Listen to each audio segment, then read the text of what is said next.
নমস্কার বন্ধুরা, আজ এক নতুন কণ্ঠস্বরের সাথে আপনাদেরকে আমাদের শিক্ষামূলক কাহিনী চ্যানেলে স্বাগত জানাচ্ছি। আমি সুরঙ্কিতা।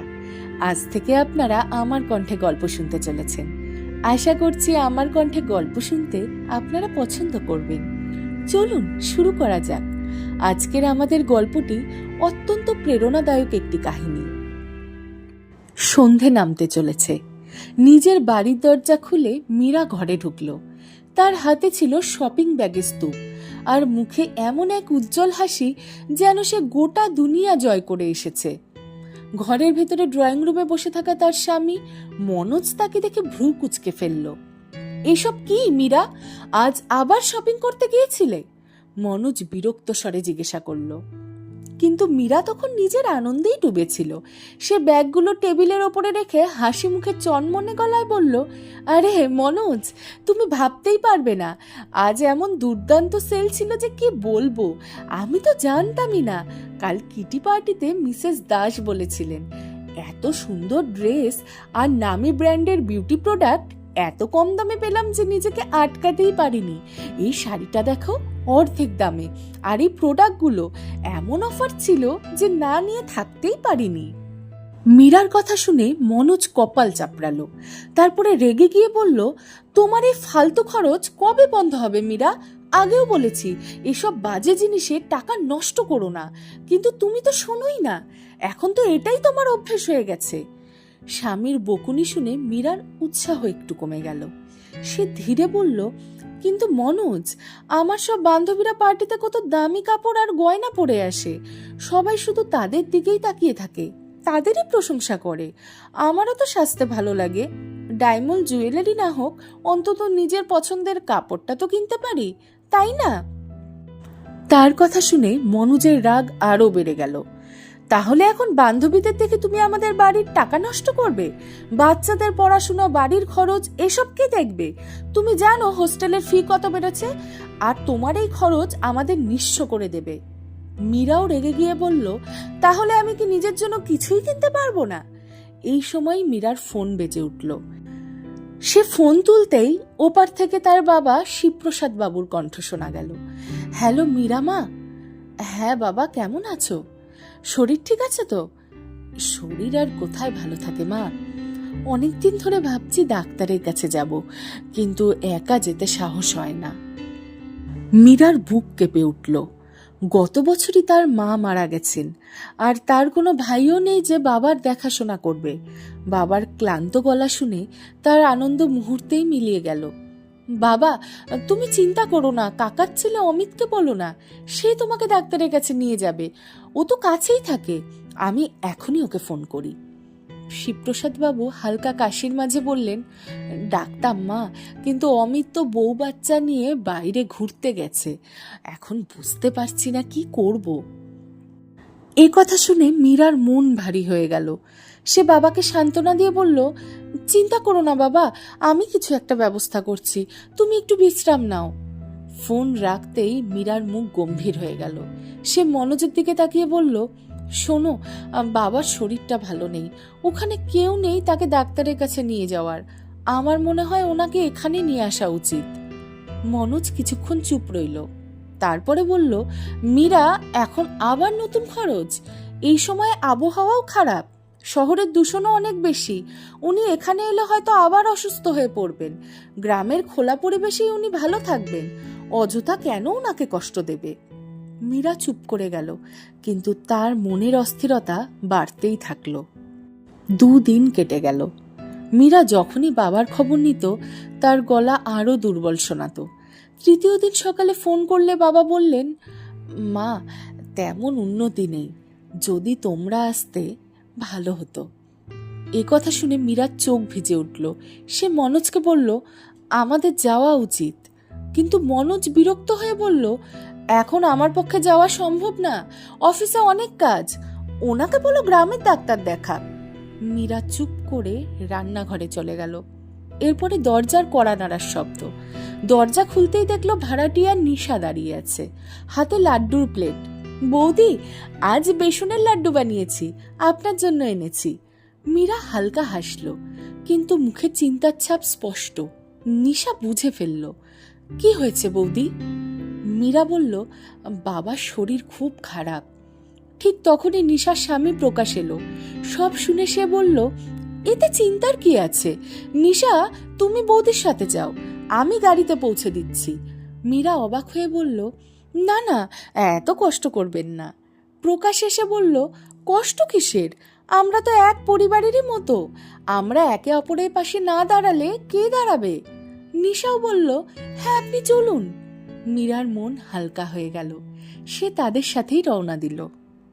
গ্রামে পৌঁছে প্রকাশ মীরার বাবাকে গাড়িতে তুলে ডাক্তারের কাছে নিয়ে গেল। পরীক্ষা করে ডাক্তার বললেন, শরীরে সুগার বেড়েছে আর ফুসফুসেও সংক্রমণ হয়েছে। আমি কিছু ওষুধ লিখে দিচ্ছি, ঠিক হয়ে যাবেন। হাসপাতাল থেকে ফিরে মীরা দুদিন বাবার কাছেই থাকলো। যদি আর কোনো কিছু দরকার হয় আমাদের সঙ্গে সঙ্গে জানাবেন, যে কোনো সময় ফোন করবেন। এই কথা বলে প্রকাশ আর নিশা ফিরে গেল। তৃতীয় দিন মীরা গ্রাম থেকে ফিরে এলো বাড়িতে। তখন সন্ধ্যা হয়ে গেছে। ক্লান্ত হয়ে সে ড্রয়িং রুমের ঘরে ঢুকেই সোফায় বসে পড়ল। মনোজ ড্রয়িং রুমে বসে টিভি দেখছিল। তাকে দেখেই সে আনুষ্ঠানিকভাবে জিজ্ঞাসা করল, বাবার শরীর এখন কেমন? মীরা এক গ্লাস জল নিয়ে বলল, এখন কিছুটা ভালো। ওনার সুগার লেভেল অনেক বেড়ে গিয়েছিল। খাওয়া দাওয়াতেও তো ঠিকমতো নিয়ম মানেন না। গত কয়েকদিনে কোর্ট কেসে দৌড়ঝাঁপে নিজের শরীরের একদমই খেয়াল রাখেননি, তাই অসুস্থ হয়ে পড়েছিলেন। তবে একটা ভালো খবরও আছে, বহু বছরের পুরনো জমির কেসটা উনি জিতে গেছেন। কেস? কোন কেস? মনোজ অবাক হয়ে জিজ্ঞাসা করল। মীরা বলল, ওই যে জমির কেসটা অনেক বছর ধরে চলছিল, মনে আছে? শেষমেশ উনি জিতে গেছেন। মনোজের হাতে থাকা চায়ের কাপটা প্রায় পড়েই যাচ্ছিল। সে চোখ বড় বড় করে জিজ্ঞাসা করল, কি? সেই জমিটা যেটা হাইওয়ের পাশে? হ্যাঁ, সেটাই। মীরা স্বাভাবিকভাবেই বলল, আরে বাবা, ওটার দাম তো কোটি টাকার। মনোজ বিস্ময়ে বলল, প্রায় 5 কোটি হয়ে গেছে। বাবা তো সেটা বিক্রি করার কথা ভাবছেন। এটা শুনে যেন মনোজ হঠাৎ গুপ্তধনের চাবি পেয়ে গেল। তার মুখে অদ্ভুত উত্তেজনা আর আনন্দ ফুটে উঠল। বাহ, এটা তো দারুণ খবর। তা উনি কি বলছেন? এই টাকা দিয়ে উনি কি করবেন? না, এখনো সেরকম কিছু ঠিক করেননি। আর শরীরই তো সঙ্গ দিচ্ছে না, তখন টাকা দিয়েই বা কি হবে? মনোজ গম্ভীর মুখ করে বলল, ঠিকই বলেছ। এত বড় সিদ্ধান্ত ভেবে চিন্তে নেওয়া উচিত। শেষ পর্যন্ত এটা তো ওনার পরিশ্রমেরই সম্পত্তি। কিন্তু ভেতরে ভেতরে মনোজের মাথায় ঝড় বয়ে যাচ্ছিল। সে ভাবছিল, যদি মীরার কাকাতো ভাই অমিত কোনোভাবেই শ্বশুরমশাইকে প্রভাবিত করে জমিটা নিজের দখলে নিয়ে নেয়। শেষ পর্যন্ত মীরা তো একমাত্র মেয়ে, ওই জমিতে ওরই তো অধিকার হওয়া উচিত। রাতে মীরা রান্নাঘরের কাজকর্ম শেষ করে ঘরে এসে দেখল মনোজ ল্যাপটপ নিয়ে বসে আছে, কিন্তু তার মনোযোগ স্ক্রিনে নেই। মীরা বিছানায় বসে বলল, কি ভাবছো এত? মনোজ বলল, মীরা, তোমার বাবার শরীরটা তো ভালো নয়। তোমার কি মনে হয় না এখন ওনাকে একা রাখা ঠিক হচ্ছে না? উনি আমাদের বড়, ওনার দেখাশোনা করাই আমাদের দায়িত্ব। মীরা একটু অবাক হয়ে বলল, আমি তো আগেই বলেছিলাম নিয়ে আসতে। তখন তো তুমিই বলেছিলে তোমার অফিসের কাজ বেশি জরুরি।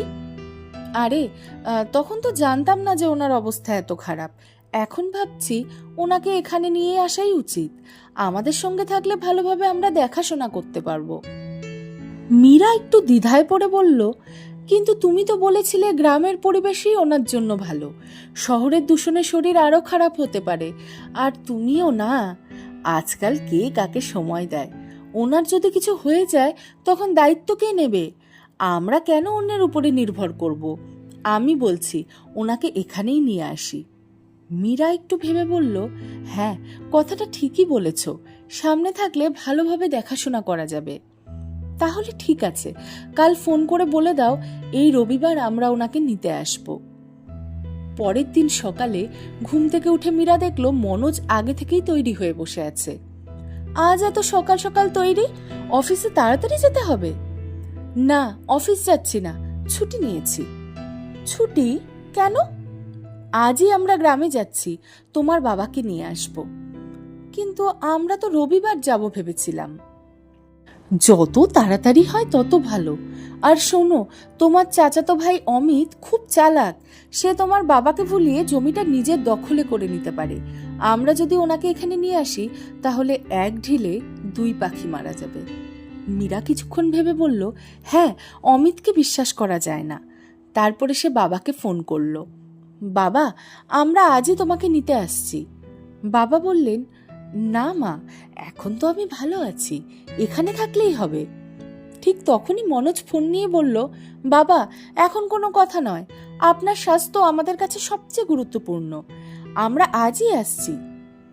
শেষমেশ শিবপ্রসাদ বাবু রাজি হলেন। সন্ধ্যায় তারা বাবাকে নিয়ে বাড়ি ফিরল। নিশা দরজা খুলে হাসি মুখে বলল, খুব ভালো করেছেন বৌদি, কাকুকে এখানে নিয়ে এসেছেন। তারপর বাড়ির পরিবেশ বদলে গেল। মীরা সকালে বাবার জন্য খাবার বানাতো, মনোজ অফিস থেকে ফিরে তার সাথে গল্প করত।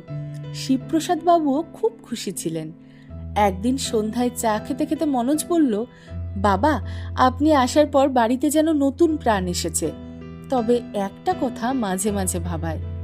কি কথা বলো বাবা? এই বাড়িটা এখন একটু পুরনো মনে হয়।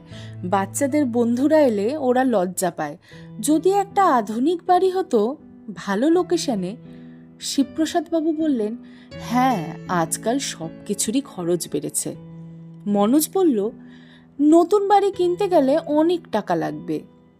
শিবপ্রসাদ বাবু কিছুক্ষণ ভেবে বললেন, তাতে চিন্তার কি আছে? আমার যা আছে সবই তো তোমাদেরই জন্য। গ্রামের জমি বিক্রি করে যে টাকা পাবো সেটা তোমাদেরই কাজে লাগবে। এটা শুনে মনোজের চোখে লোভের ঝিলিক ফুটে উঠল। যদিও সে সেটা লুকিয়ে বলল, যদি আপনি বলেন তাহলে আমরা বাড়ি দেখা শুরু করি। এরপর থেকেই তারা বড় বড় সোসাইটিতে বাড়ি দেখতে শুরু করলো। অবশেষে একটি বড় বিলাসবহুল বাড়ি পছন্দ হয়ে গেল। অল্প দিনের মধ্যেই অ্যাডভান্স দেওয়ার কথা। শুরুতে তারা শিবপ্রসাদ বাবুর খুব যত্ন নিত, কিন্তু ধীরে ধীরে অবহেলা শুরু হলো। একদিন শিবপ্রসাদজি আঙিনায় খাটে শুয়ে জোরে জোরে কাশছিলেন। শ্বাস নিতে কষ্ট হচ্ছিল। মীরা রান্নাঘর থেকে বেরিয়ে বলল, বাবা, সময় মতো ওষুধ খাওনি? তিনি দুর্বল গলায় বললেন, ওষুধ শেষ হয়ে গেছে মা, মনোজকে বলেছিলাম, কিন্তু বোধহয় আনতে ভুলে গেছে। ঠিক তখনই মনোজ এসে বলল, আরে বাবা, ক্ষমা করবেন, অফিসের এত কাজ ছিল যে আনতেই ভুলে গেছি। শিবপ্রসাদ বাবু হালকা কাশির মাঝে বললেন, ঠিক আছে বাবা, ওষুধ পরে নিয়ে এসো। এখন আমাকে একবার ডাক্তারের কাছে নিয়ে চলো, উনি দেখে নিয়ে ঠিক ওষুধ লিখে দেবেন। কিন্তু মনোজ তাড়াতাড়ি করে গাড়ির চাবি তুলে নিয়ে বলল, বাবু, এখন ডাক্তারের কাছে যাওয়ার সময় নেই, আমাদের ব্যাংকে যেতে হবে।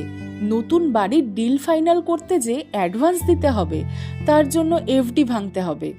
আপনি চিন্তা করবেন না, সন্ধ্যার মধ্যে ঠিক ওষুধ নিয়ে আসবো।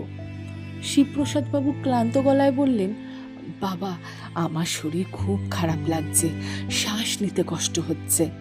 মীরা তাড়াতাড়ি বলল, বাবা, ব্যাংকে বেশি সময় লাগবে না, আপনি একটু বিশ্রাম নিন, আমরা তাড়াতাড়ি ফিরে আসব।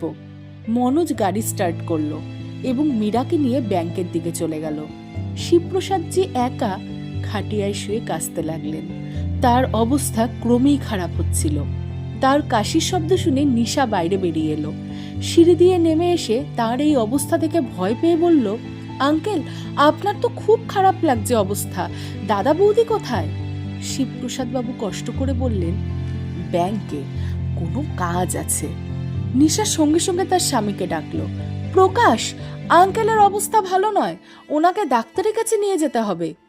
শিবপ্রসাদ বাবু বাধা দিয়ে বললেন, না মা, চিন্তা করো না, মনোজ আর রিমা এসে আমাকে নিয়ে যাবে।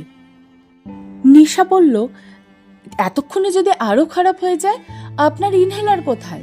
সেটা নিলে একটু আরাম পাবেন।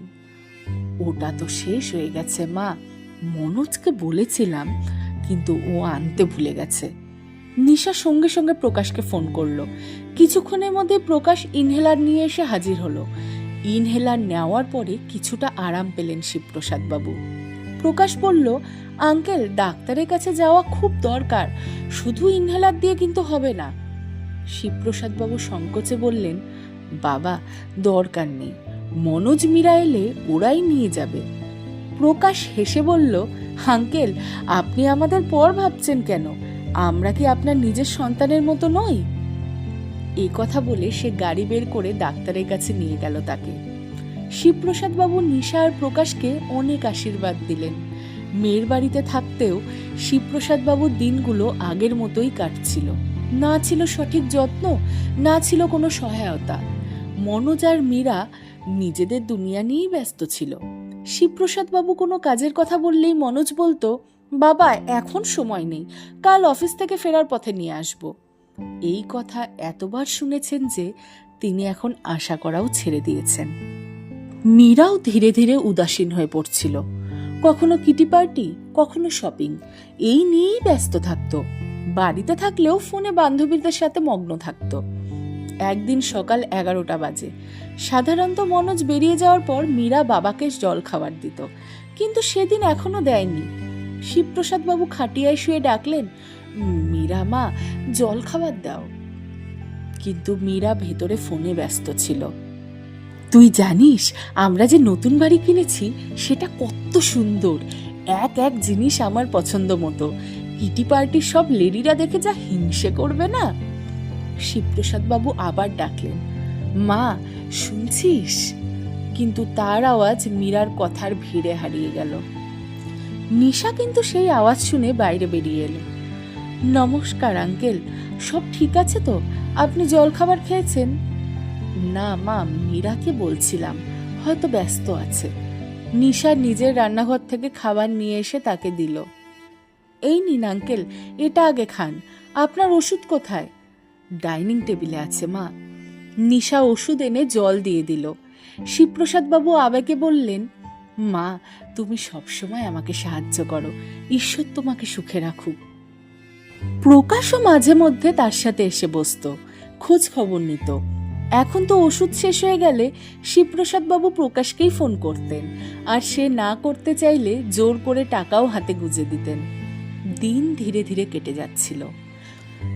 মনোজ আর মীরা তাদের স্বপ্নের বাড়িতে ওঠার জন্য উদ্গ্রীব ছিল। রেজিস্ট্রির দিনও চলে এলো। একদিন সন্ধ্যায় মনোজ অফিস থেকে ফিরতেই মীরা খুশি হয়ে বলল, শুনছো, আমরা তো এখন নতুন বাড়িতে উঠতে যাচ্ছি। তোমার কি মনে হয় না একটা ভালো গাড়িও নেওয়া উচিত?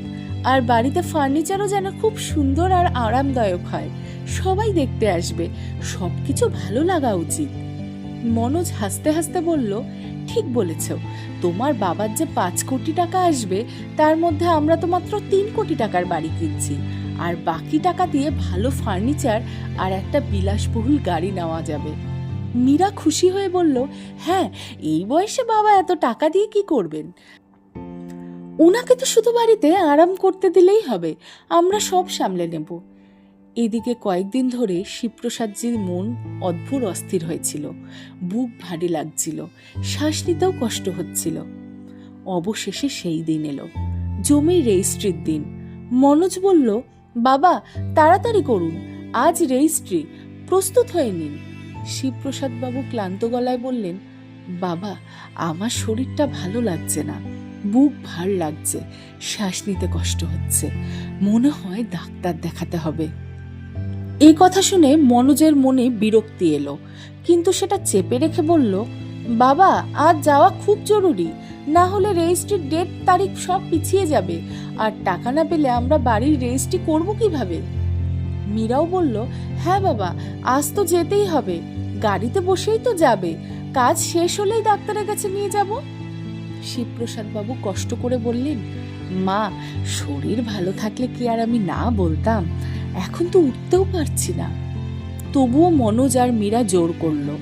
শেষ পর্যন্ত তারা তাকে গাড়িতে বসিয়ে নিয়ে গেল। এই বলে যে কিছুক্ষণের মধ্যেই কাজ শেষ করে তোমাকে ডাক্তারের কাছে নিয়ে যাব। কিন্তু সময় কেটে যেতে লাগলো, তবুও তারা দুজন ফিরে এলো না। শিবপ্রসাদ বাবু শ্বাসরোধ হতে লাগলো। তিনি 1-2বার ফোন করেছিলেন, কিন্তু প্রতিবার একই উত্তর পেলেন, আর একটু সময় লাগবে, তারপরই তোমাকে ডাক্তারের কাছে নিয়ে যাব। তার অবস্থা ক্রমেই খারাপ হচ্ছিল, সাহস ভেঙে পড়ছিল। তবুও কোনোভাবে নিজেকে সামলে তিনি প্রকাশকে ফোন করলেন। তার গলা কাঁপছিল। প্রকাশ বাবা, মনে হচ্ছে আমার সময় এসে গেছে, আমার শ্বাস বন্ধ হয়ে আসছে, তাড়াতাড়ি এসো। এই কথা শুনেই প্রকাশের বুক ধড়ফড় করে উঠল। অদ্ভুত এক অস্থিরতা তাকে গ্রাস করল। সে সঙ্গে সঙ্গে ফোন কেটে অফিস থেকে বেরিয়ে পড়ল এবং শিবপ্রসাদ বাবু যেখানে ছিলেন সেখানে পৌঁছে গেল। শিবপ্রসাদ বাবুর অবস্থা সত্যিই খুব খারাপ ছিল। প্রকাশ তাড়াতাড়ি তাকে হাসপাতালে নিয়ে গেল। হাসপাতালে পৌঁছে ডাক্তার পরীক্ষা শুরু করলেন। এদিকে মনোজ আর মীরা যখন বাইরে এসে শিবপ্রসাদ বাবুকে নিতে গেল, তখন দেখে অবাক, তিনি গাড়িতে নেই। তারা ফোন করলো, কিন্তু ফোন বন্ধ। তারা ঘেমে উঠল। তবে বাবার চিন্তার চেয়ে তাদের বেশি চিন্তা ছিল, আজ যদি টাকা হাতে না আসে তাহলে নতুন বাড়ির রেজিস্ট্রির ডেট আবার পিছিয়ে যাবে। ঠিক তখনই মনোজের কাছে প্রকাশের ফোন এলো। সব শুনে তাকে দ্রুত হাসপাতালে আসতে বলা হলো। কিন্তু এটা শুনে মনোজ রেগে চিৎকার করে উঠল, প্রকাশ, তুমি কি প্রমাণ করতে চাইছো? বাবাকে হাসপাতালে নিয়ে গিয়ে হিরো হতে চাইছো? প্রকাশ শান্ত গলায় বলল, আঙ্কেলের অবস্থা এত খারাপ ছিল যে এক মুহূর্ত দেরি হলেও বিপজ্জনক হতে পারত। তোমার কি ওনার শরীরের চেয়ে রেজিস্ট্রির চিন্তা বেশি? মনোজ ক্ষিপ্ত হয়ে বলল, হ্যাঁ আছে, তোমার জন্যই আজ আমাদের কাজটা ভেস্তে গেল, তুমি সব নষ্ট করে দিলে। এদিকে পরীক্ষার পর জানা গেল শিবপ্রসাদ বাবুর হার্ট অ্যাটাক হয়েছে। ডাক্তার বললেন আর একটু দেরি হলে বড় কিছু হয়ে যেতে পারত। 2-3 দিন চিকিৎসার পরে তিনি বাড়ি ফিরলেন।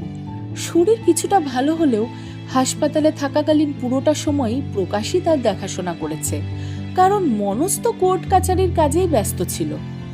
ডাক্তার বলেছিলেন পুরো বিশ্রাম আর যত্ন দরকার, কিন্তু মনোজ আর মীরার কাছে এগুলো যেন শুধু শোনার কথা, তাদের মাথায় শুধু নতুন বাড়ির চিন্তা। এদিকে প্রকাশ আর নিশা অন্য বাড়ি ভাড়া নিয়ে সরে যাওয়ার সিদ্ধান্ত নিল। মনোজকে রেজিস্ট্রির তারিখ পিছাতে হয়েছিল, তাই তার মুখে সবসময় বিরক্তিই লেগে থাকতো। নতুন তারিখ ঠিক হওয়ার পর একদিন সে বলল, বাবা, এবার যেভাবেই হোক কাজটা শেষ করতে হবে, আর কোনো সমস্যা হলে চলবে না। মীরাও সায় দিল।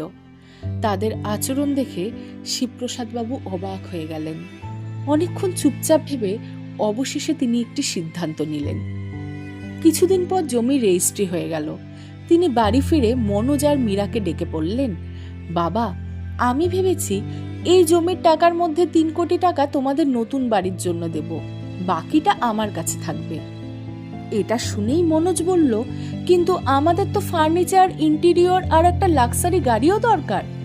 শিবপ্রসাদ বাবু দৃঢ়ভাবে বললেন, আমি যা দেওয়ার দিয়েছি, এই টাকা আমার পরিশ্রম করে উপার্জন করা, বাকি কি করব সেটা আমি ঠিক করব। ঠিক তখনই প্রকাশ আর নিশা এসে ঘরে ঢুকল। ডেকেছিলেন আঙ্কেল? হ্যাঁ বাবা, তোমাদেরই ডাকলাম, একটা গুরুত্বপূর্ণ কথা ছিল। তিনি গভীর শ্বাস নিয়ে বললেন, প্রকাশ, আমি সারা জীবন শুধু পরিবার আর মেয়ের সুখের জন্যই পরিশ্রম করেছি, কিন্তু এখন জীবনের এমন এক পর্যায়ে পৌঁছেছি যেখানে চোখ ঝাপসা হলেও সম্পর্কে সত্যি মিথ্যা পরিষ্কার বোঝা যায়। এই 5 কোটি টাকার মধ্যে 3 কোটি টাকা আমি মীরা আর মনোজকে দিয়েছি, বাকি 2 কোটির জন্যও আমি সিদ্ধান্ত নিয়ে ফেলেছি। এটাই আমার শেষ সিদ্ধান্ত। মনোজ অস্থির হয়ে বলল, কিন্তু বাবা, ওই টাকা তো আমাদের ভবিষ্যতের জন্য। শিবপ্রসাদ বাবু তাকে হাত তুলে থামিয়ে দিলেন। মনোজ, আমি তোমাদের প্রয়োজনেও জানি আর তোমাদের মনোভাবও বুঝি। যতটা পারি করেছি, বাকি টাকা আমি নিজের কাছে রাখব। আর একটা কথা, একজন বাবা কতদিন মেয়ের বাড়িতে থাকবে? আর আমি ঠিক করেছি আমি এখান থেকে চলে যাব। মীরা উদ্বিগ্ন হয়ে বলল, কিন্তু বাবা, আপনি একা গ্রামে কিভাবে থাকবেন? না মা, আমি গ্রামে থাকবো না। আমি ঠিক করেছি আমি বাকি জীবন প্রকাশ আর নিশার সঙ্গেই কাটাবো। আমার ছেলে বৌমা নেই, কিন্তু ওরা আমাকে সেই ভালোবাসাটাই দিয়েছে। এই কথা শুনে প্রকাশ আর নিশার চোখে জল চলে এলো। শিবপ্রসাদ বাবু বললেন, ওরা আমার জন্য যা করেছে তার ঋণ আমি কোনো দিন শোধ করতে পারবো না। তবু আমি ঠিক করেছি বাকি 2 কোটি টাকা ওদেরই হবে। ওরা আর বাড়িতে ভাড়া নয়, নিজের বাড়িতে থাকবে, আর আমার মৃত্যুর পর গ্রামের বাড়িটাও ওদেরই হবে। আমি খুব শিগগিরই উইল করে দেব। প্রকাশ হাত জোর করে বলল, আঙ্কেল, আপনি আমাদের সঙ্গেই থাকবেন, এটাই আমাদের জন্য অনেক, কিন্তু দয়া করে টাকার কথা তুলবেন না, আমাদের টাকার দরকার নেই। এই কথা শুনে শিবপ্রসাদ বাবুর মন ভরে গেল। তিনি নিজের সিদ্ধান্তে কিন্তু অটল রইলেন। মনোজ আর মীরার মুখ যেন কালো হয়ে গেল। তারা কিছু বলতে চাইলেও শিবপ্রসাদ বাবু দৃঢ় কণ্ঠ তাদের থামিয়ে দিল। মনোজ, মীরা, তোমরা বুঝতে পারোনি, টাকা দিয়ে সম্পর্ক কেনা যায় না। প্রকাশ আমাকে তখন সাহায্য করেছে যখন আমার সবচেয়ে বেশি দরকার ছিল, আর নিশা তো মেয়ের মতো আমার যত্ন নিয়েছে। এই টাকা এখন ওদেরই, এ নিয়ে আর কোনো কথা হবে না। ঘর নিস্তব্ধ হয়ে গেল। শিবপ্রসাদ বাবু উঠে নিজের জিনিসপত্র গোছাতে চলে গেলেন। তো বন্ধুরা, আপনাদের কি মনে হয়, শিবপ্রসাদ বাবুর এই সিদ্ধান্ত কি ঠিক ছিল? কমেন্ট করে কিন্তু অবশ্যই জানাবেন। আশা করি আমাদের কণ্ঠে বলা এই গল্পটি আপনাদের হৃদয় ছুঁয়ে গেছে। আপনাদের ভালোবাসার সমর্থনই আমাকে আরো সুন্দর গল্প নিয়ে আসতে অনুপ্রাণিত করে। এই গল্পটি যদি ভালো লেগে থাকে তাহলে অবশ্যই লাইক, কমেন্ট এবং শেয়ার করে পাশে থাকবেন। আপনাদের একটুখানি উৎসাহই আমার জন্য অনেক বড় প্রেরণা। ধন্যবাদ সবাইকে।